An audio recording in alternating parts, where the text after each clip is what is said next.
안녕하세요 여러분 오늘은 비싼 핸드크림 리뷰입니다. 건조해지기 시작하면 손끝부터 갈라지면서 너무너무 괴로워하시는 분들 계시죠? 사실 저희 집에도 그런 사람이 한 분 있습니다. 보니까 막 갈라지기 시작하면은 그냥 막 쫙쫙 갈라지더라고요. 근데 사람이 살면서 손에 물을 안 묻힐 수도 없고 얼굴보다 오히려 촉촉한 환경을 유지시키는 게 더 어려운 게 손이 아닌가 싶어요. 그리고 핸드크림 하면 선물하기에도 너무 좋은 제품군이잖아요. 그래서 준비를 해보았습니다. 지금 바로 시작해볼게요. 유트루의 비싼 핸드크림 리뷰 출발! 빵! 제가 준비한 핸드크림은 라프레리 셀룰라 핸드크림, 샹테카이 레티놀 핸드크림, 라메르 핸드 트리트먼트, 발몽 24아워 핸드크림, 디올 프레스티지 라크레무 망드 로즈 이렇게 5가지를 준비를 했습니다. 가격 궁금하잖아요. 가격부터 볼게요. 뭔가 빡 비싸게 느껴지는 라프레리 100ml에 192,000원, 라메르 100ml에 149,000원, 샹테카이가 75ml에 131,000원, 발몽이 100ml에 13만원, 디올이 97,000원인데요. 용량이 50ml예요. 이렇게 보면은 잘 모르니까 또 1ml 단위로 제가 계산을 해보았습니다. 1ml당 가장 비싼 제품은 디올이었습니다. 1940원. 그 다음에 비싼 제품이 라프레리 1ml에 1920원, 샹테카이 1746원, 라메르 1490원, 발몽 1300원이었습니다. 한번 우리가 핸드크림을 바르는 양을 저울에 어느 정도 되는지 재봤는데요. 저는 1ml 1g 정도 사용을 하는데 그러고 보니까 지금 가장 비싼 게 1ml 디올이 1940원이었단 말이에요. 한 번 바를 때 내 손에 2,000원이 이렇게 들러붙은 거예요. 그렇게 생각하니까 되게 비싸더라고요. 자, 그러면 저보다 손이 큰 실버라인을 얼마나 바르는지 봤더니 저의 1.5배 1.5g에서 제가 볼 때 1.7g까지도 쓰는 것 같아요. 그러면 거의 얼마예요? 근데 핸드크림 하루에 한 번만 바르지 않잖아요. 하루에 손에만 10,000원만 쓸 수도 있겠어요. 이미 뭐 제품 디자인들 다 보셨겠지만 디자인에서 좀 특징적인 부분들을 보도록 할게요. 먼저 발몽. 요즘에 어떤 그 세련된 느낌이 저는 잘 모르겠고 뭐 이게 취향인지는 모르겠지만 디자인에서 좀 가장 아쉬움이 있지 않나 싶습니다. 이거는 좀 취향적인 부분이기도 하겠죠. 그리고 저도 이제 가방 사이즈가 꽤나 작아졌거든요. 그런 면에서는 가장 비싸지만 50ml를 선택한 디올이 똑똑했다. 이거 뭔가 되게 가지고 다닐만하다. 물론 디올에 또 다른 그 동그라미 엣지 있는 그 핸드크림도 있긴 있어요. 근데 저도 그거 써봤지만 뭔가 이렇게 열고 닫고 바르는데 전 좀 어색하더라고요. 휴대성은 디올이 가장 좋다. 라메르도 100ml, 라프레리도 100ml인데 이렇게 보시면 라메르가 좀 더 크죠. 사실 이렇게 라메르 핸드크림 집에서 놓고 쓰기 쉽지 않잖아요. 비싸기도 비싸고. 호텔이나 이런 데 딱 놓여져 있으면은 되게 고급스럽겠다 이런 생각 듭니다. 호텔에 많은 관계자 여러분들 안 놓겠죠? 네, 요즘 또 다 리필로 바뀌고 있어요. 환경 때문에. 공홈에서 얘기를 하는 특장점들을 좀 보니까 좀 독특했던 점은 샹테카이가 레티놀 핸드크림이라고 해요. 그래서 이 손의 노화를 막기가 힘들다. 어른들이 그런 얘기를 많이 하거든요.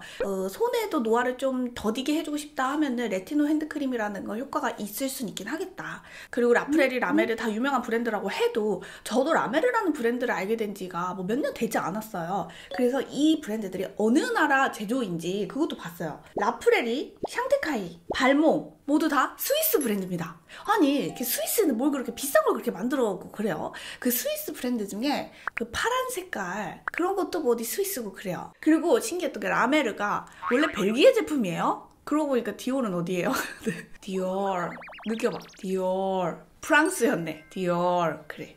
제가 성분표를 봤는데 좀 특이했던 거는 샹테카이가 정제수가 맨 앞에 있지 않고 다마스크 장미꽃수가 맨 앞에 있더라고요. 이 말은 정제수보다 다마스크 장미꽃수를 더 많이 썼다는 그런 의미가 되겠죠. 샹테카이랑 라메르가 무슨 식물 추출물을 되게 많이 썼더라고요. 오렌지 추출물, 레몬 추출물, 마돈나, 백합, 비늘, 줄기 추출물, 에델바이스 꽃잎 추출물, 뽕나무꿀 추출물 이렇게 들어가 있고 라메르가 더 많아요. 밀베아 추출물, 포도 추출물, 보리 추출물, 효모, 굴, 발효 추출물, 항문 추출물, 은행잎 추출물, 갈도 추출물, 참깨 오일, 자주, 게라티씨 뭐 좀 이런 뭔가 식물에서 추출한 추출물들을 많이 넣은 제품이 샹테카이랑 라메르더라. 뭐 디올도 해바라기씨 오일이라든지 프로방스 장미꽃 왁스, 다마스크 장미꽃 왁스, 장미 추출물 장미를 좀 중심으로 해서 추출물들이 좀 들어가 있다든지 그런 특징도 좀 보였어요. 또 다른 특징적인 게 디올에서 한 가지가 보였는데요. 영양이 느껴지는 손이 몇 프로 됐다. 주름이 완화되어 보이는 피부, 매끈해 보이는 피부, 촉촉, 균일, 광채, 보호되어 보이는 피부, 개선되어 보이는 피부 인체시험 적용 결과를 가지고 있더라고요. 그것도 좀 신기했어요. 지금은 제가 느낀 질감을 좀 말씀을 드리도록 할게요. 질감 부분에서 가장 특징적인 거 아까도 말씀드렸지만 샹테카이 레티놀 핸드크림이었습니다. 워낙에 이렇게 조르륵 흐르는 느낌이어가지고 제가 그거를 이렇게 여러 번 좀 발라보면서 테스트하다가 안 그래도 키보드 사이에 똑 떨어뜨렸어요. 너무 뚝 흐르는데 뚜껑 자체가 너무 구멍이 크다 보니까 저도 모르게 컨트롤이 안 돼가지고 혹 쏟아지는 그런 불편함이 좀 있기는 하더라고요. 또 질감도 디테일하게 말씀을 드리겠지만 라프렐이 디올 특히나 그 질감이 너무너무 좋았고요. 이렇게 손에서 수분감이 터지면서도 적절하게 유분을 남기는 이런 질감이 가능하다고? 이걸 내가 알았으면 나도 진작에 핸드크림을 자주 썼지, 이런 느낌을 많이 받았거든요. 이 가격이 비싸니까 이런 텍스처 구현이 가능한 건가? 이런 생각도 들었어요. 원래 화장품에 보면은 비싼 게 무조건 좋다는 맞지 않지만 텍스처를 잡아낼 때에는 비용이 높으면 높을수록 어느 정도 비례하는 게 있긴 있거든요. 정비례까지는 아니더라도. 발랐을 때 가장 가볍다. 이거 바르고 났는데도 바로 키보드를 만지고 내가 일을 할 수 있겠다 싶었던 질감은 디올이었습니다. 그렇다고 지속력이 오래 안 간 거 아니냐, 그거랑은 좀 상관이 없었고요. 그냥 정말 바르자마자 내가 생활을 하는데 불편함이 없더라. 디올. 그러면 바로 키보드 칠 수 있는 제품은 디올 뿐이었나요? 라고 물으신다면 그렇진 않았습니다. 발몽, 샹티카이, 라프렐이도 바로 키보드 치기에 나쁘진 않았고요. 키보드를 바로 치기엔 조금 부담스럽다 싶은 건 라메르였습니다. 라메르가 설명에도 좀 실키하게 손을 보호해준다 이렇게 써있어요. 역시 그 실키함이라는 말이 들어가면은 약간은 막이 씌워진 느낌이 들기도 하고, 이거를 바르고 내가 밤에 잤을 때 다음날 아침에 좀 촉촉해 있겠다라는 걸 상상이 들게끔 하는 그런 제형. 그래서 가벼운 느낌부터 무게감 있는 질감까지 굳이 순서를 좀 나열을 해봤더니 디올이 가장 가벼웠고, 그 다음에 발몽, 샹테카이 비슷했고, 그 다음에 라프렐이, 라메르, 이런 순서였습니다. 다시 한번 말씀드리지만 이 질감의 순서가 지속력의 순서하고 동일하진 않았어요. 지속력은 어땠는가? 이 지속력 부분에 있어서는 실버라인의 의견을 좀 많이 받아봤어요. 결론적으로 말씀을 드리면은 지속력이 가장 약했던 거는 샹테카이였습니다. 아무래도 질감이 워낙에 가볍고 바르자마자도 그런 발랐다는 느낌이 가장 안 들게 하는 그 라이트한 그런 질감 때문인지 역시나 지속이 그렇게 오래 가진 않더라고요. 저는 사실은 손이 막 그렇게 건조한 스타일은 아니거든요. 아무것도 안 발라도 뭐 한겨울에도 땡긴다라는 느낌을 그렇게 못 느껴요. 저 같은 사람은 샹테카이 같은 엄청 가벼운 질감을 좋아할 수도 있긴 하겠으나 상한 요플레가 호로록 쏟아지는 듯한 그 느낌이 좀 커가지고 샹테카이가 되게 좋았다 이런 느낌까지는 이어지진 않았어요. 가장 지속력이 좋은 건 디올, 라프렐이, 라메르였습니다. 가장이라고 하면 한 개를 꼽아야 되는 거 아니냐 이러실 수도 있는데 그럴 수가 없었어요. 이 세 제품 다 지속력이 너무너무 좋다고 실버라인도 되게 좋아했었거든요. 근데 저도 느껴봐도 그 손에 살짝 그 촉촉함이 남아있는 딱 그 정도, 그게 되게 오래 지속이 되더라고요. 물로 가볍게 손을 씻었을 때도 이 세 제품 다 남아있는 느낌이 어느 정도 있더라고요. 근데 이 세 가지 중에서 가장 좀 유분감이 느껴졌던 질감은 라메르였긴 해요. 그렇다고 막 기분이 나쁠 정도거나 막 그 정도는 아니긴 하고요. 그런데 이 세 가지 제품 다 록시땅 핸드크림 많이들 아시잖아요. 그거보다는 유분감이 약하긴 하다. 역시 그 록시땅의 시어버터 핸드크림이 유분감 킹왕짱이긴 하다. 거의 뭐 손 팩 할 수 있을 정도? 언급이 안 된 발몽의 지속력은 중간이었다. 근데 손이 많이 건조한 실버라인한테는 그래도 가벼웠다. 이 핸드크림은 향기 얘기를 안 할 수가 없는 것 같아요. 왜냐면 자주 바르게 되니까 한번 딱 짜서 바를 때 그 주변에 내가 향기를 확 풍기게 되는 게 강하다고나 할까요? 저에게 좀 되게 맡기 힘들었던 향기, 발몽입니다. 이 발몽이 이 질감을 느껴보느라 여러 번 발랐는데 약간 그 풀냄새가 나요. 근데 이걸 좋아하시는 분들도 있으시겠지만 이 풀냄새가 되게 자연에 있는 부담스럽지 않은 풀냄새가 아니라 느끼함을 좀 가지고 있는 그런 풀냄새가 나요. 테스트를 할 때마다 이거 조금 힘들다 좀 싶더라고요. 제가 지금 입덧이 끝났음에도 불구하고 핸드크림에서 베이비 파우더 향이 살짝 비치면은 전 되게 좋아하거든요. 록시땅 시어버터보다는 좀 여릿하게 은은하게 베이비 파우더 향기가 나는 거는 이거 두 가지, 라메르하고 라프렐이었어요. 그래서 이거 두 개는 바르면서 좋다, 뭔가 되게 몽글몽글하다, 뭔가 이거 바르고 나니까 일할 맛이 더 나는데 이런 생각이 드는 그런 핸드크림이었습니다. 그리고 장미 향기가 나는 핸드크림은 샹테카이하고 디올 이렇게 두 가지였는데요. 이 장미의 향기가 둘이 달라요. 샹테카이의 장미 향기는 진짜 정원에 있는 장미를 갖다가지고 절구에 빡빡빡 찧어갖고 뭔가 물탄 장미 향이 확 느껴지는 그런 향이었어요. 디올의 장미는 조금은 달달한 느낌을 갖고 있는 장미였어요. 여기가 장미 왁스를 넣었다고 했잖아요. 확실히 그 왁스에서 오는 어떤 무게감이 좀 느껴지는 것 같기도 하고요. 그래서 요거는 산뜻한 자연스러운 장미향, 요거는 약간의 달달함을 가미한 장미향.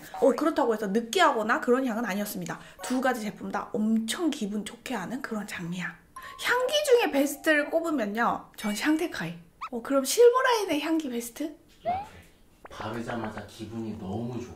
애기 냄새 나요, 되게. 딱 강빈이 신생아가 생각나는. 근데 다시 맡아도 전 샹테카이. 잔향이 가장 오래갔던 브랜드는 라프렐이었습니다. 그 베이비 파우더 향을 내는 제품들이 향수들도 좀 오래 가잖아요. 그래서 오래 갔지 않았나 싶습니다. 그런데 장미 향이 나는 이 디올도 저는 지속력이 엄청 금방 사라지고 그런 느낌까지는 아니었어요. 발몽도 꽤 향이 오래 갔는데 그거는 저의 개인 취향이 맞지 않았기 때문에 뭔가 이렇게 자꾸 잊고 싶은 막 좀 그런 느낌도 들기도 합니다. 또 제가 느끼기에 향기 지속이 가장 좀 없었다 하는 거는 샹테카이. 아무래도 가벼워서 그런 것 같아요. 다음은 취향에 따라서 여러분들께 제품 추천을 해드려 볼게요. 나 손이 실버라인처럼 이렇게 적적 갈라져서 하얗게 길이 보이는 정도로 너무너무 건조하다 하시는 분들께는 라메르 추천드리겠습니다. 아무래도 무게감이 좀 있고 지속력도 오래 지속이 되고 바로 키보드를 칠 수 있는 정도는 아니어도 그래도 이 정도의 묵직함은 가지고 있어야 그 정도의 건조함이 해결이 될 것 같아서 라메르 추천을 드리겠고요. 나는 뭐 그렇게 많이 건조하진 않은데 겨울 되니까 그래도 손이 좀 땡기더라, 핸드크림을 바르긴 발라야겠더라, 이 정도의 취향을 가지신 분들께는 저는 라프렐이 디올 이렇게 두 가지 추천드리겠습니다. 여기에서는 이제 향기 때문에 취향이 좀 갈리실 것 같아요. 가벼운 걸 추천하면서 왜 샹테카이는 추천을 안 하느냐라고 혹시 물으신다면 그 질감이 너무 추천했을 때 좀 욕먹을 수도 있을 것 같아요. 그러면 지인들 선물할 때는 어떤 걸 추천하시나요? 하신다면 전 디올입니다. 그런데 이게 또 장미잖아요. 나는 취향에 따라서 라프렐이 라메르 선물도 너무 좋다고 생각해요. 그런데 전 그게 있다. 라프렐이랑 라메르를 모르는 사람들이 생각보다 많아요. 근데 이 선물이라는 거는 브랜드의 인지도가 내가 이왕에 20만 원 가까이 돈을 쓸 거면 누가 봐도 알만한 그런 명품 브랜드 하는 것도 중요하잖아요. 그런 면에서 디올. 그리고 1ml당 비용이 디올이 가장 비싸잖아요. 그런데 얘가 50ml여가지고 내가 지출하는 비용은 가장 적었단 말이죠. 또 그런 면에서도 선물하기에 디올이 괜찮다. 그러면서 한번 어필을 하죠. 야, 이게 그 명품 리뷰하는 거 내가 봤는데 말이야, 1g당은 이게 제일 비싸. 너가 한 번 바를 때 2,000원을 바르는 거야. 이렇게 친한 친구한테만 하세요? 어디 뭐 은사님께 선물하면서 선생님 이게 한 번 바를 때 2,000원을 바르는 거 이렇게 얘기하면 조금 그러니까. 그래서 여기까지 비싼 핸드크림 리뷰를 해보았는데요. 유트루의 원픽은 디올입니다. 이 원픽은요, 저랑 실버라인의 의견이 또 겹치더라고요. 또 비싸다고 제일 좋다고 하는 거 아니야? 막 이런 또 걱정을 살짝 했거든요. 그런데 이 핸드크림 혹시 다 써보신 분들 계실지 모르겠는데 질감을 만져보면 여러모로 디올이다. 근데 베이비 파우더가 취향이시면 라프렐과 라메르도 좋다. 예전에 저희가 비싼 비누, 비싼 립밤 이런 것도 리뷰를 했었어요. 이런 거 궁금하신 부분 있으시면 댓글로 남겨주세요. 저한테 너무 큰 도움이 될 것 같습니다. 그러면 저는 엔딩 멘트하고 마칩니다. 저와 여러분은 모두 소중합니다.